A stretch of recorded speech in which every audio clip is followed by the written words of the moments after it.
지난 주일 그 예루살렘의 성난 군중들 앞에서 이제 해명하는 사도 바울의 모습을 살펴봤습니다. 이전에 그리스도를 쫓는 사람들을 그렇게 핍박하다가 이제는 그 도를 위해 자신의 생명을 바치게 된 이유를 설명하는 것이죠.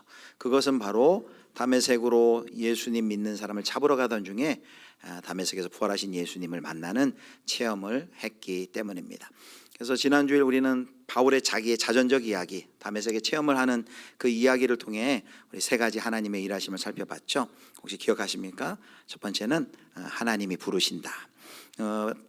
하나님을 알지 못하고 하나님을 대적했던 바울의 인생 가운데 하나님께서 그를 제지하고 꺾으시고 찾아오셔서 그를 구원해 주시죠. 하나님께서 우리를 찾아오십니다. 그리고 구원받고 끝이 아니라 그 다음은 하나님이 보내신다. 사명의 자리로 바로 보내죠. 마치 바울을 이방의 사도로 보내는 것처럼 하나님께서 사명의 자리로 우리를 보내십니다. 그래서 예수를 믿으면 모두가 다 한 사람도 예외 없이 사명자가 되는 것이죠. 마지막은 하나님이 일하신다. 그런데 그 사명의 길, 하나님이 너 맡겼으니 알아서 해라, 이게 아니라 사실 이것이 하나님의 큰일, 하나님의 구원, 하나님의 선교를 주께서 앞장서시고 우리가 거기에 수종드는데 하나님이 우리를 도우시죠. 그래서 이것이 사도 바울의 이야기뿐만 아니라 바로 저와 여러분의 이야기죠. 바로 하나님의 이야기에 우리가 이렇게 연결되어서 우리가 살아가는 것이죠. 하나님이 부르시고 하나님이 보내시고 또 하나님이 일하시는 그 놀라운 하나님의 이야기에 내가 연결되어 있다는 것을 기억하시고 충성된 증인으로 살아가시는 우리 성도님들 되시기를 축복합니다. 자, 이제 오늘은 23장입니다. 23장부터 시작해서 26장까지 넉 장은 사도 바울이 재판받는 장면이에요. 그래요. 오늘 본문은 23장은 산헤드린 공회에서 재판받는 거고요. 24장에는 벨릭스 총독 앞에서 재판받습니다. 24장은 베스도 총독 앞에서 재판받습니다. 26장은 아그리빠 왕에게 재판받습니다. 그래서 23장에서 26장은 재판받는 바울이라는 소제목을 달면 될 것 같습니다. 자, 오늘 23장은 사실 22장 30절부터 시작이 되는데요. 30절 이렇게 배경을 설명합니다. 자, 30절 같이 읽겠습니다. 이튿날 천부장은 유대인들이 무슨 일로 그를 고발하는지 진상을 알고자 하여 그 결박을 풀고 명하여 제사장들과 온 공회를 모으고 바울을 데리고 내려가서 그들 앞에 세우니라. 자, 이 천부장은 유대인들이 도대체 왜 이렇게 소동을 일으키고 바울을 고소했는지를 알아보기 위해서 산헤드린 공회를 소집을 하는 것이죠. 그리고 예수님께서 그 공회에 재판받았던 것처럼 사도 바울도 똑같이 그 공회의 재판정에 소환되어서 그가 변론을 합니다. 자, 사도 바울의 변론이 이렇게 시작돼요. 23장 1절입니다. 제가 읽겠습니다. 바울이 공회를 주목하여 이르되 여러분 형제들아, 오늘까지 나는 범사에 양심을 따라 하나님을 섬겼노라 하거늘. 자, 바울이 자기가 양심을 따라 하나님을 섬겼다. 그 바울의 담대함은 바로 부끄럽지 않은 신앙 양심, 하나님을 향한 부끄럽지 않은 신앙 양심에서 나왔다는 것을 알 수 있죠. 근데 사도 바울이 이렇게 얘기하니까 그 산헤드린 공회의 의장격인 대제사장 아나니아가 이렇게 얘기합니다. 그 옆에 있는 자에게 바울의 입을 쳐라! 라고 이야기를 하죠. 근데 그 말을 들은 바울이 물러서지 않습니다. 오히려 이렇게 얘기해요. 회칠한다며 하나님이 너를 치시리로다 라고 이야기합니다. 재판이 끝나기도 전에 불법적으로 때리는 일은 율법을 거스리고 율법의 절차를 무시하는 일이기 때문이죠. 그러니까 사도 바울이 전혀 주눅들지 않고 서 있고 또 산헤드린 공회에서의 그의 모습을 보면 오히려 모든 상황을 주도하고 있음을 볼 수 있습니다. 자, 이어서 사도 바울이 가만히 보니까 산헤드린 공회에 모인 그 구성원들이 두 파로 나뉘어져 있는 것을 확인합니다. 하나는 바리새파, 또 하나는 사두개파. 바리새파는 부활을 믿는데 사두개인들은 부활을 안 믿어요. 사도 바울도 바리새파거든요. 그래서 이렇게 호소합니다. 23장 6절입니다. 제가 읽겠습니다. 바울이 그중 일부는 사두개인이요 다른 일부는 바리새인인 줄 알고 공회에서 외쳐 이르되 여러분 형제들아, 나는 바리새인이요 또 바리새인의 아들이라. 죽은 자의 소망 곧 부활로 말미암아 내가 신문을 받노라 라고 말합니다. 자, 그러자 그 산헤드린 공회가 둘로 나뉘어져요. 바리새파와 사두개파. 그래서 바리새파는 바울을 두둔해요. 그런데 사두개인들, 사두개파는 반발하면서 큰 싸움, 분쟁이 일어나게 됩니다. 자, 이것은 사도 바울이 그렇게 말한 것은 이 위기에서 벗어나기 위한 기지이기도 하지만 또한 바리새인들의 마음을 열어서 그들에게 예수 그리스도의 부활을 전하고 믿게 하려는 시도였죠. 우리가 지나가면서 확인할 수 있는 건 바울이 복음을 전하기 위해 자신의 지혜를 이렇게 사용하는 것을 확인할 수 있습니다. 자, 공회 안에서 갑자기 바리새파와 사두개인들이 큰 싸움과 분쟁이 일자 천부장이 10절에 보면 사도 바울이 찢길까 하여 그를 급히 병영으로 대피를 시킵니다. 그리고 그날 밤 병영에 갇혀 있는 사도 바울에게 놀라운 또 일이 일어나는데요. 그것이 사도행전 23장 11절이에요. 자, 우리 11절의 말씀을 우리 함께 읽습니다.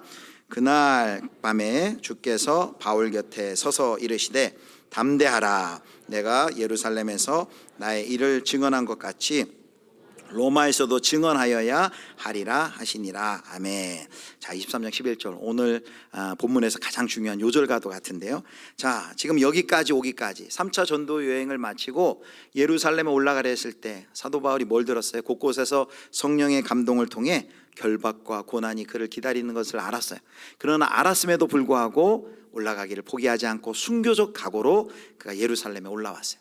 막상 예루살렘에 올라가니까 정말로 그 예고대로 결박과 환란이 기다리고 있었습니다.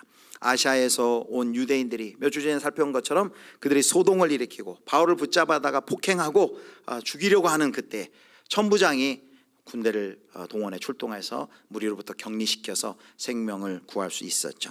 그래서 분리되어 천부장의 부탁에서 무리들 가운데 연설했는데 지난주에 살펴본 것처럼 성전에서 자신이 받은 환상을 이야기하니까 이 사람들이 또다시 흥분해서 저 바울을 죽여 없애라 라는 그런 소요가 다시 한번 일어납니다. 그리고 오늘 방금 살펴본 것처럼 천부장의 요구로 사내들인 공의 재판을 받는데 바리새파와 사두개인이 나눠지고 이 사도 바울을 향한 그 적의 그를 죽이려는 살이 앞에 직면하게 됩니다. 바울은 아직 알지 못하지만 잠시 뒤에 우리가 또 살펴보겠지만 이제 후에는 바울을 죽이기로 바울을 죽이기 전에는 먹지 않고 마시지 않기로 하지만 40명의 암살단도 조직이 됩니다. 여러분 사도 바울 사방을 둘러봐도 혼자인 것 같아요. 혼자서 서 있는 듯 너무나도 고독하고 외로워 보입니다. 얼마나 위축이 될까요?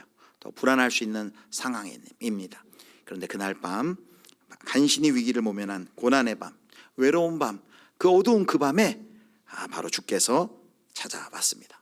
마치 구약에 나만 남았다면서 하나님 앞에 넘어져 있는 널브러져 눈물로 넘어져 있는 그 엘리야를 찾아왔던 것처럼 찾아와 용기를 주셨던 것처럼 하나님께서 바울을 찾아오셨어요.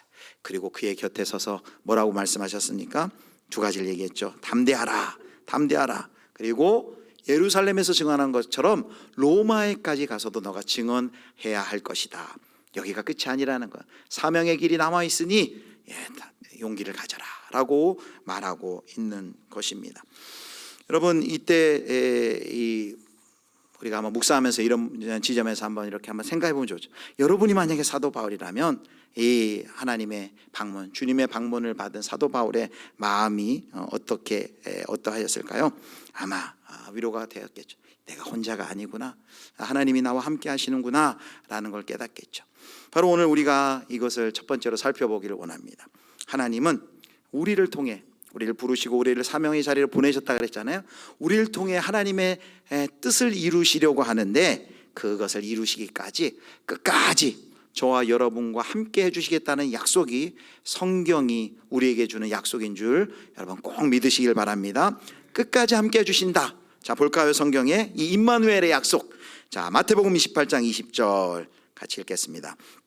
내가 너희에게 분부한 모든 것을 볼지어다. 내가 세상 끝날까지 너희와 항상 함께 있으리라 하시니라.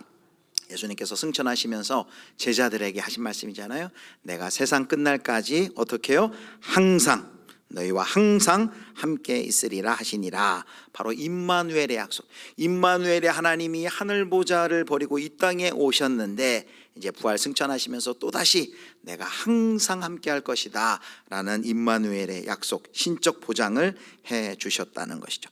이것이 바로 원칙이에요. 우리가 잘 알고 있는 말씀이에요. 그런데 오늘 사도 바울은 이 예수 그리스도의 이 말씀, 하나님의 이 신적 보장을 굳게 믿고 있었는데 지금 그의 영혼이 고난의 밤에 그 사도 바울이 그의 영혼이 실제적으로 그것을 느낄 수 있도록 하나님께서 임재하셨다는 거예요. 하나님께서 방문해 오셨다는 거예요. 하나님이 찾아오셨다는 것입니다. 여러분, 왜 찾아오셨을까요? 주님은 아시기 때문이죠. 주님은 자기의 자녀들, 하나님은 자기 백성들의 그 연약함, 그 어려움, 그걸 알기 때문에 얘 지금 격려해 줘야 된다, 얘 지금 힘을 줘야 된다는 걸 알기 때문에 그 자리 가운데 찾아오셨다라는 거예요. 그들이 흔들릴 때마다 주님께서 임재하셔서 어떻게 해요? 끝까지 그 주의 길을 잘 갈 수 있도록 하나님이 끝까지 함께 해주신다는 것, 이것이 바로 오늘 성경의 약속입니다. 그래서 오늘 첫 번째, 우리가 잘 알고 있지만 다시 한번 우리가 이걸 가슴에 새기길 원합니다. 첫 번째 같이 읽겠습니다. 고난의 밤에 영원히 느낄 수 있도록 하나님이 찾아오신다. 고난의 밤에 하나님이 영원히 느낄 수 있도록. 성경에 기록된 내가 너와 함께 한다는 이 약속이 얼마나 많은지 몰라요. 근데 성경 속에 활자로 적힌 말씀이 아니라 그것을 실제적으로 우리의 삶 속에서 우리가 그걸 경험하고, 그렇지, 하나님이 나와 함께 하시고 나를 돕고 계시지라는 걸 느끼도록 하나님의 임재, 하나님의 방문이 우리 가운데 약속되어 있다라는 것입니다.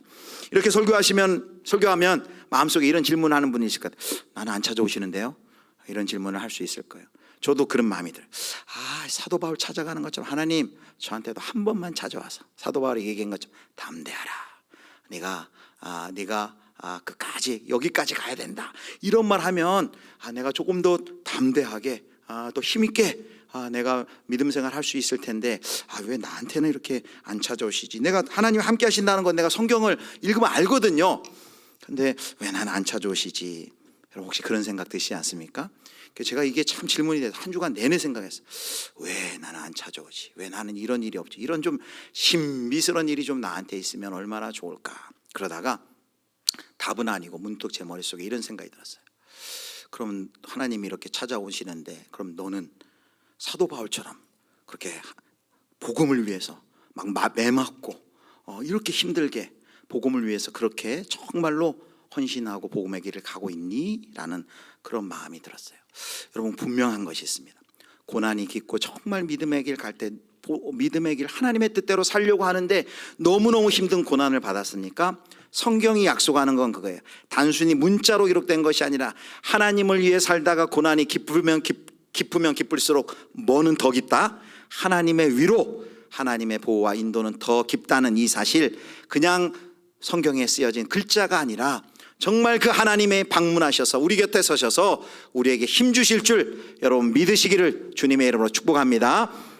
자, 이것이 첫 번째예요. 자, 두 번째는 이것이 주께서 사도 바울에게 찾아오셔서 담대하라, 그리고 너가 사명이 여기가 끝이 아니야, 로마까지 가서도 증언해야 된다라고 해주신 그 격려와 용기가 또 어떤 의미를 가지고 있느냐라는 것입니다.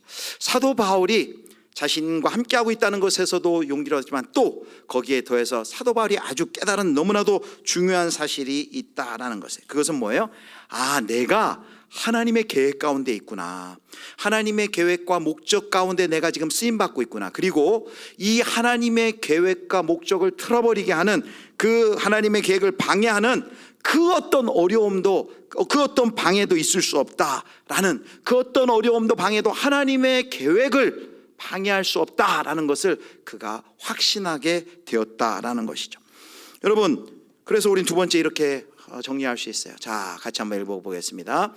세상에 일어나는 어떤 일도 하나님의 길을 막지 못한다. 사도 바울은 감옥에 갇혀 있는데 지금 주께서 약속하시는 게 뭐예요? 너 그 감옥이 끝이 아니고 다 갇혀 있고 지금 어둠 가운데 있지만 여기가 끝이 아니고 로마까지 가서 거기서도 증언해야 된다라고 하나님께서 말씀하시는 건 뭘 의미합니까? 지금 그를 얽어매고 있고 방해하고 있고 죽이려는 시도, 많은 고난과 핍박이 있지만 그것이 하나님의 목적을 방해하지 못한다는 거예요. 하나님의 길을 세상에 일어나는 그 어떤 고난과 핍박도 방해하지 못한다라는 것을 사도 바울이 확신했다라는 것이죠. 여러분, 그 말은 세상에 일어나는 어떤 일도 하나님의 길을 막지 못한다는 것은 우리 편 쪽에서 우리 버전으로 번역하면 이렇게 얘기할 수 있을 것입니다. 세상에 일어나는 어떤 일도 주의 길을 걷고 있는 우리들을 해치거나 손해보게 할 수 없다, 손해보게 할 수 없다라는 것이죠.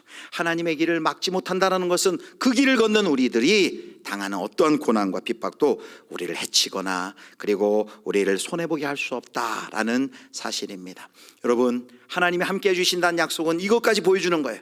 우리가 하나님이 함께해 주신다는 것은 우리가 우리를 가게 하신 그 사명의 길 끝까지 가도록 하나님이 동행하시는데 세상의 방해와 그리고 핍박이 그것을 우리를 해치거나 손해볼 수 없다라는 것입니다. 이것이 우리가 두 번째 확인할 수 있는 것입니다. 자, 마지막 확인할 수 있는 것이 그 다음에 이제 12절부터 22절까지의 사건을 통해서 우리가 확인할 수 있습니다. 자, 하나님의 바울 곁에 찾아와 약속하신 그 하나님의 보호와 인도가 어떻게 그의 삶 속에서 구체적으로 실현되는지를 보여주는데요. 자, 그 하나님이 찾아오신 그 다음날 바로 바울을 향한 음모가 세워집니다. 자, 12절, 13절 우리 같이 읽겠습니다. 날이 새매 유대인들이 당을 지어 맹세하되 바울을 죽이기 전에는 먹지도 아니하고 마시지도 아니하겠다 하고 이같이 동맹한 자가 40여 명이더라. 지금 유대인 바울을 죽이기 전에 내가 먹지도 않고 마시지도 않겠다고 작정한 바울 암살단이 몇 명이요? 40명이 조직이 된 것입니다. 이들의 열심은 뭐 때문이냐? 하나님을 위한다는 명분을 가지고 일하는 거예요. 내가 율법을 위한다는 명분을 가지고 그릇된 지식과 잘못된 열정으로 이런 일을 하는 것이죠. 자, 그런데 그들은 이런 맹세를 하고 계획을 세워 대제사장과 장로들에게 찾아가 협조를 부탁합니다. 이렇게 얘기합니다. 대제사장과 장로들에게 천부장에게 사람을 보내서 이렇게 얘기해 주십시오. 바울에게 조사할 일이 있으니까 천부장에게 바울을 좀 보내달라고 얘기해 주십시오. 그러면 우리가 매복해 있다가 바울이 이동하는 순간 일격에 습격하여서 바울을 죽이겠습니다 라고 바울 암살 계획을 계획한 것입니다. 이거 뭐 이대로 진행되면 꼼짝없이 지금 당하고 꼼짝없이 죽을 위기 아닙니까? 그런데 하나님께서 놀랍게도 그들의 그 은밀한 계획이 탄로나게 만드세요. 근데 누가 그 소식을 듣게 되냐면 16절을 보세요. 자, 16절 같이 읽겠습니다. 바울의 생질이 그들이 매복하여 있다 함을 듣고 와서 영내에 들어가 바울에게 알린지라. 자, 바울의 생질 조카죠. 조카가 자기의 삼촌 바울을 죽이려는 음모를 듣게 됩니다. 그리고 조카가 서둘러서 그 사실을 자기 삼촌인 사도 바울에게 이야기하죠. 그리고 사도 바울은 다시 백부장을 부르라고 합니다. 백부장을 불러서 이렇게 얘기합니다. 이 조카를 천부장에게 안내해 달라. 천부장에게 이 조카가 할 말이 있다라고 이야기합니다. 그래서 백부장이 그대로 순종해요. 그리고 천부장에게 가서 이야기를 하는 것이죠. 두 가지를 이야기합니다. 이 조카가 하나는 유대인들이 내일 이제 바울을 조사한다고 이제 당신에게 요청을 할 것입니다. 사내들인 공회로 보내달라고 요청을 할 것입니다 라는 것과 또 하나는 그런데 그렇게 요청해 놓고 40인의 사람들이 바울을 암살하기 위해서 지금 죽이기 전에 먹지도 않고 마시지도 않기로 맹세한 사람들이 당신이 사내들인 공회로 바울을 보내기만을 지금 숨어서 기다리고 있습니다 라는 그 음모를 설명을 해줍니다. 자, 이 보고를 들은 천부장, 여러분 백부장도 싫어하면 그만이잖아요. 그런데 백부장 그대로 인도되었고 조카를 인도했고 천부장도 그 말을 듣고 그걸 무시하지 않습니다. 그리고 조카에게 나에게 한 이야기 누구에게 말하지 말아라 라고 한 다음에 그거에 대한 조치 명령을 내려요. 자, 그것이 23장 24절이에요. 자, 23절 4절이에요. 자, 우리 23절 제가 읽고 24절 읽어주세요. 백부장 둘을 불러 이르되 밤 제3시에 가이사랴까지 갈 보병 200명과 기병 70명과 창병 200명을 준비하라 하고 또 바울을 태워 총독 벨릭스에게로 무사히 보내기 위하여 짐승을 준비하라 명하며, 자, 백부장 2명을 불러서 어떤 명령을 합니까? 자, 예루살렘에서부터 지금 바울을 어디까지 이송하려 하냐면 60km 떨어진 가이사랴, 여기에는 총독의 관저가 있습니다. 총독에게 안전하게 호송하기 위해서 그가 어떤 병력 어느 정도를 호송할 병력을 택합니까? 병력의 규모가 어떠해요? 보병 200명, 기병 70명, 장병 200명. 자, 270, 200 다 더하면 몇 명이에요? 470명. 여러분, 470명은 천부장이 부릴 수 있는, 자신이 부릴 수 있는 군대의 절반 정도 되는 아주 큰 규모의 병력입니다. 거기다 더해서 짐승을 준비하라 라고 했는데, 짐승은 말을 의미합니다. 지금 이제 이 사도 바울을 가이사랴까지 안전하게 호송하기 위해서 어디서 그 암살단으로부터 화살이 날라올지 칼이 들어올지 모르니까 아주 철통같이 특급 작전을 준비해서 바울 이송 계획을 펼칩니다.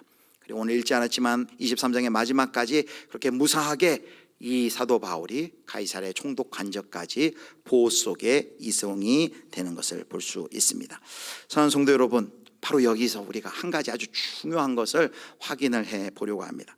지난밤 지금 담대하라, 네가 예루살렘에서 증언한 것처럼 로마까지 가서 증언해야 될 것이다 라는 것의 의미를 살펴보았습니다.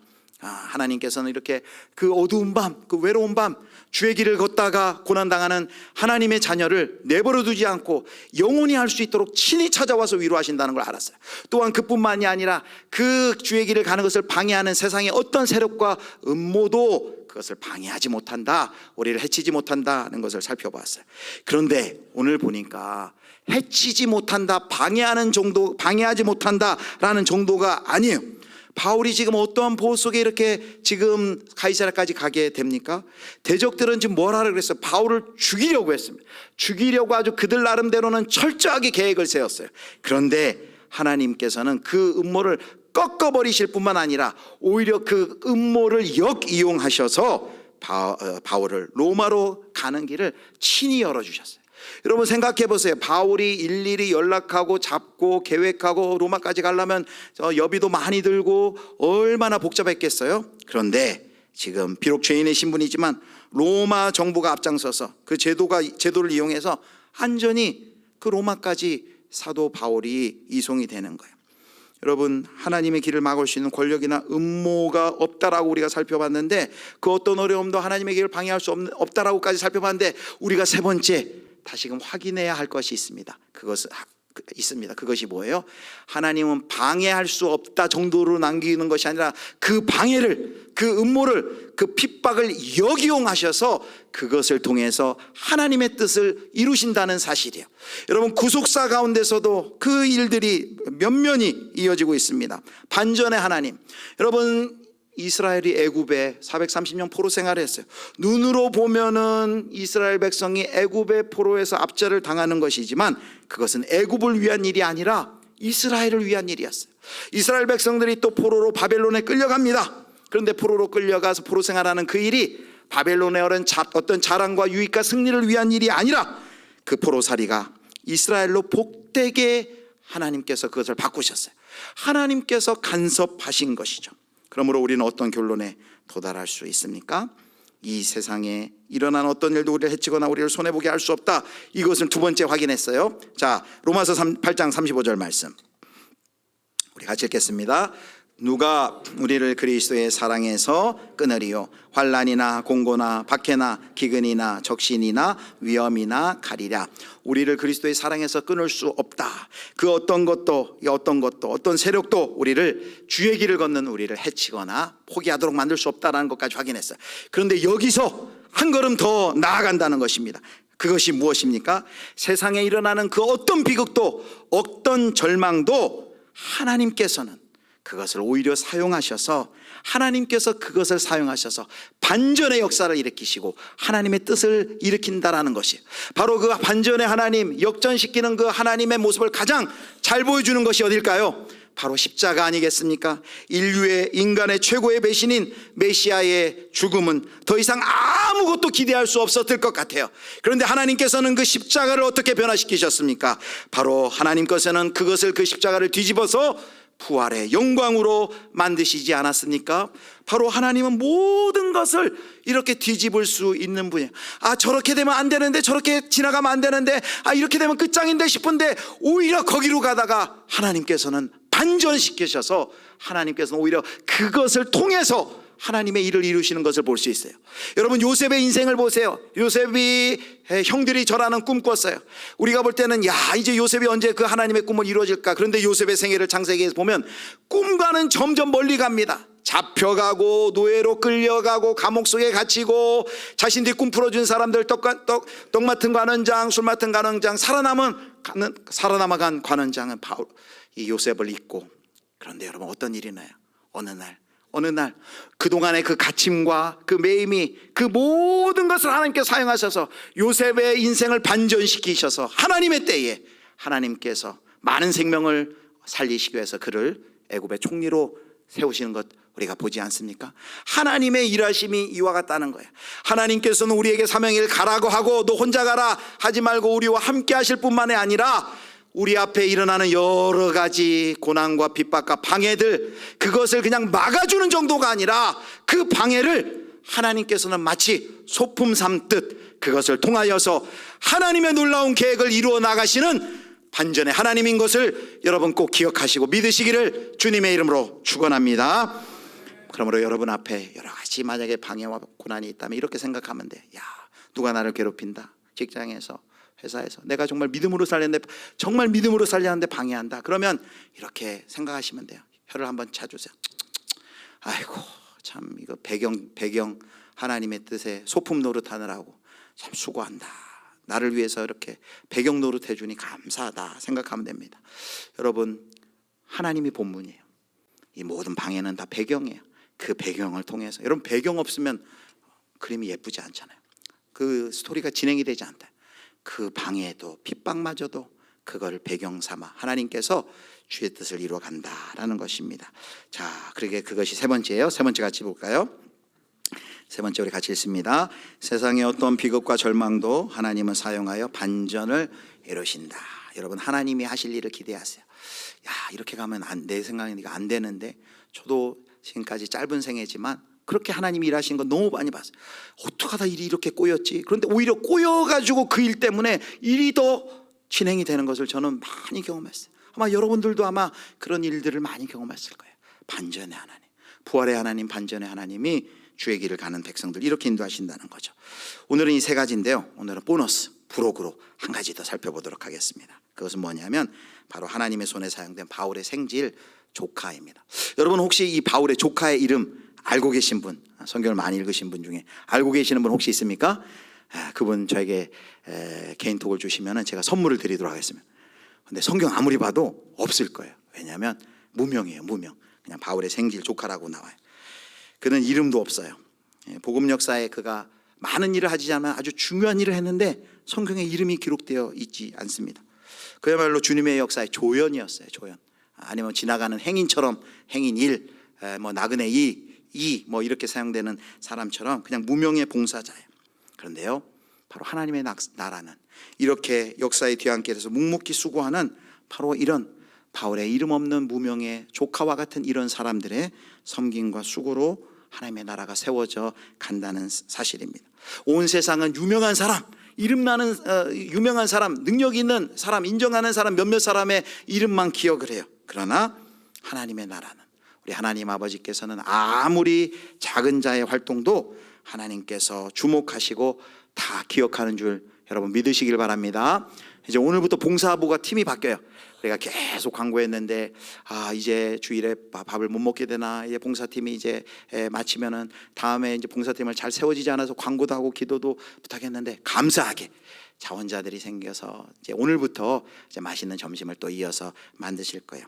지난 수년간 우리 봉사팀들이 수고를 많이 해주셨어요. 그래서 지난주에 이렇게 시간을 좀 내서 같이 격려하는 시간을 가졌는데, 그때 이렇게 수년간 봉사하면서 좀 어려웠던 점들을 이야기를 들었어요.